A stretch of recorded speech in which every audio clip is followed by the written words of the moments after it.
అందరికీ వందనాలు. ఈరోజు బైబిల్ రీడింగ్లో నిర్గమకాండము 9వ అధ్యాయము. తరువాత యెహోవా మోషేతో ఇట్లనెను, నీవు ఫరో యొద్దకు వెళ్ళి నన్ను సేవించుటకు నా ప్రజలను పోనిమ్ము. నీవు వారిని పోనీయనొల్లక ఇంకను వారిని నిర్బంధించిన ఎడల, ఇదిగో యెహోవా బాహుబలము పొలములోనున్న నీ పశువుల మీదికిని, నీ గుర్రముల మీదికిని, గాడిదల మీదికిని, ఒంటెల మీదికిని, ఎద్దుల మీదికిని, గొర్రెల మీదికిని వచ్చును. మిక్కిలి బాధకరమైన తెగులు కలుగును. అయితే యెహోవా ఇశ్రాయేలీయుల పశువులను ఐగుప్తు పశువులను వేరుపరచును. ఇశ్రాయేలీయులకున్న వాటన్నిటిలో ఒక్కటైనను చావదని హెబ్రీయుల దేవుడగు యెహోవా సెలవిచ్చుచున్నాడని అతనితో చెప్పుమనెను. మరియు యెహోవా కాలము నిర్ణయించి, రేపు యెహోవా ఈ దేశంలో ఆ కార్యము జరిగించుననెను. మరునాడు యెహోవా ఆ కార్యము చేయగా ఐగుప్తీయుల పశువులన్నీయు చచ్చెను, గాని ఇశ్రాయేలీయుల పశువులలో ఒకటియు చావలేదు. ఫరో ఆ సంగతి తెలుసుకొన పంపినప్పుడు ఇశ్రాయేలు పశువులలో ఒకటియు చావలేదు. అయినను అప్పటికిని ఫరో హృదయము కఠినమైనందున జనులను పంపకపోయెను. కాగా యెహోవా, మీరు మీ పిడికిళ్ళ నిండా ఆవపు బుగ్గి తీసుకొనుడి. మోషే ఫరో కన్నుల ఎదుట ఆకాశము వైపు దాని చల్లవలెను. అప్పుడు అది ఐగుప్తు దేశమంతటా సన్నపు ధూళి అయి ఐగుప్తు దేశమంతటా మనుష్యుల మీదను జంతువుల మీదను పొక్కు దద్దురులగునని మోషే అహరోనులతో చెప్పెను. కాబట్టి వారు ఆవపు బుగ్గి తీసుకొని వచ్చి ఫరో ఎదుట నిలిచిరి. మోషే ఆకాశము వైపు దాని చల్లగానే అది మనుష్యులకును జంతువులకును పొక్కు దద్దురులాయెను. ఆ దద్దురుల వలన శకునగాండ్రు మోషే ఎదుట నిలువలేకపోయిరి. ఆ దద్దురులు శకునగాండ్రకును ఐగుప్తీయులందరికీ పుట్టెను. అయినను యెహోవా మోషేతో చెప్పినట్లు యెహోవా ఫరో హృదయమును కఠినపరచెను. అతడు వారి మాట వినకపోయెను. తరువాత యెహోవా మోషేతో ఇట్లనెను, హెబ్రీయుల దేవుడైన యెహోవా ఇలాగూ సెలవిచ్చుచున్నాడు, నీవు తెల్లవారగానే లేచిపోయి ఫరో ఎదుట నిలిచి నన్ను సేవించుటకు నా జనులను పోనిమ్ము. సమస్త భూమిలో నా వంటి వారెవరునూ లేరని నీవు తెలుసుకొనవలెనని ఈసారి నేను నా తెగులన్నీయు నీ హృదయము నొచ్చునంతగా నీ సేవకుల మీదికిని నీ ప్రజల మీదికిని పంపెదను. భూమి మీద నుండకుండా నీవు నశించిపోవునట్లు నేను నా చెయ్యి చాపియుంటినేని నిన్నును నీ జనులను తెగులుతో కొట్టివేసి యుందును. నా బలమును నీకు చూపునట్లును భూలోకమందంతటా నా నామమును ప్రచురము చేయునట్లును ఇందుకే నేను నిన్ను నియమించితిని. నీవు ఇంక నా ప్రజలను పోనీయనొల్లక వారి మీద అతిశయపడుచున్నావు. ఇదిగో, రేపు ఈ వేళకు నేను మిక్కిలి బాధకరమైన వడగండ్లను కురిపించదను. ఐగుప్తు రాజ్యము స్థాపించిన దినము మొదలుకొని ఇదివరకు అందులో అట్టి వడగండ్లు పడలేదు. కాబట్టి నీవు ఇప్పుడు పంపి నీ పశువులను పొలములలో నీకు కలిగినది యావత్తును త్వరగా భద్రము చేయుము. ఇంటికి రప్పింపబడక పొలములో ఉండు ప్రతి మనుషుని మీదను జంతువు మీదను వడగండ్లు కురియును. అప్పుడు అవి చచ్చునని చెప్పుమనెను. ఫరో సేవకులలో యెహోవా మాటకు భయపడినవాడు తన సేవకులను తన పశువులను ఇండ్లలోనికి త్వరగా రప్పించెను. అయితే యెహోవా మాట లక్ష్య పెట్టనివాడు తన పని వారిని తన పశువులను పొలములో ఉండనిచ్చెను. యెహోవా, నీ చెయ్యి ఆకాశము వైపు చూపుము. ఐగుప్తు దేశమందలి మనుషుల మీదను జంతువుల మీదను పొలముల కూరలన్నిటి మీదను వడగండ్లు ఐగుప్తు దేశమంతటా పడునని మోషేతో చెప్పెను. మోషే తన కర్రను ఆకాశము వైపు ఎత్తినప్పుడు యెహోవా ఉరుములను వడగండ్లను కలుగజేయగా పిడుగులు భూమి మీద పడుచుండెను. యెహోవా ఐగుప్తు దేశము మీద వడగండ్లు కురిపించెను.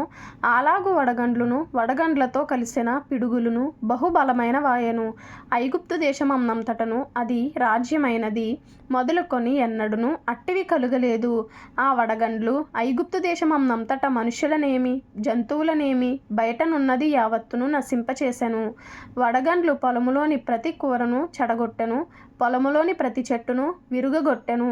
అయితే ఇశ్రాయేలీయులున్న గోషెను దేశములో మాత్రము వడగండ్లు పడలేదు. ఇది చూడగా ఫరో మోషే అహరోనులను పిలువనంపి, నేను ఈసారి పాపము చేసి ఉన్నాను. యెహోవా న్యాయవంతుడు, నేనును నా జనులను దుర్మార్గులము. ఇంత మట్టుకు చాలును. ఇకను బ్రహ్మాండమైన ఉరుములు వడగండ్లు రాకుండునట్లు యెహోవాను వేడుకొనుడి, మిమ్మును పోనిచ్చెదను, మిమ్మును ఇకను నిలుపనని వారితో చెప్పగా, మోషే అతని చూచి, నేను ఈ పట్టణము నుండి బయలు వెళ్ళగానే నా చేతులు యెహోవా వైపు ఎత్తెదను. ఈ ఉరుములు మానును, ఈ వడగండ్లును ఇక మీదట పడవు. అందువలన భూమి యెహోవాదని నీకు తెలియబడును. అయినను నీవును నీ సేవకులను ఇకను దేవుడైన యెహోవాకు భయపడరని నాకు తెలిసియున్నదనెను. అప్పుడు జనుప చెట్లు పువ్వులు పూసెను, యవల చేలు వెన్నులు వేసినవి గనుక జనుప యవల చేలును చెడగొట్టబడెను గాని గోధుమలు మిరప మొలకలు ఎదగనందున అవి చెడగొట్టబడలేదు. మోషే ఫరోను విడిచి ఆ పట్టణము నుండి బయలు వెళ్ళి యెహోవా వైపు తన చేతులు ఎత్తినప్పుడు ఆ ఉరుములను వడగండ్లును నిలిచిపోయెను. వర్షము భూమి మీద కురియుట మానెను. అయితే ఫరో వర్షమును వడగండ్లును ఉరుములను నిలిచిపోవట చూచి అతడును అతని సేవకులను ఇంకా పాపము చేయుచు తమ హృదయములను కఠినపరచుకొనిరి. యెహోవా మోషే ద్వారా పలికినట్లు ఫరో హృదయము కఠినమాయెను. అతడు ఇశ్రాయేలీయులను పోనీయక పోయెను. తరువాత నిర్గమకాండము 10వ అధ్యాయం నుండి. కాగా యెహోవా మోషేతో, ఫరో యొద్దకు వెళ్ళుము, నేనే యెహోవానని మీరు తెలుసుకొనున్నట్లును నేను చేయు సూచక క్రియలను ఐగుప్తీయుల ఎదుట కనుపరచుటకు నేను వారి ఎడల జరిగించిన వాటిని వారి ఎదుట కలుగజేసిన సూచక క్రియలను నీవు నీ కుమారునికి నీ కుమారుని కుమారునికి ప్రచురము చేయునట్లును నేను అతని హృదయమును అతని సేవకుల హృదయములను కఠినపరచితిననెను. కాబట్టి మోషే అహరోనులు ఫరో యొద్దకు వెళ్ళి అతనిని చూచి ఇలాగు చెప్పిరి, హెబ్రీయుల దేవుడగు యెహోవా సెలవిచ్చినదేమనగా, నీవు ఎన్నాళ్ళ వరకు నాకు లొంగనొల్లకయుందువు?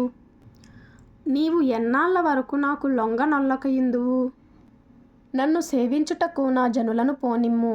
నీవు నా జనులను పోనీయనొల్లని ఎడల ఇదిగో రేపు నేను మిడతలను నీ ప్రాంతములలోనికి రప్పించెదను.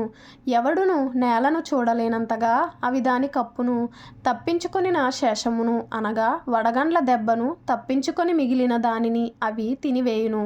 పొలములో మొలిచిన ప్రతి చెట్టును తినును. మరియు అవి నీ ఇండ్లలోను నీ సేవకులందరి ఇండ్లలోను ఐగుప్తీయులందరి ఇండ్లలోను నిండిపోవును.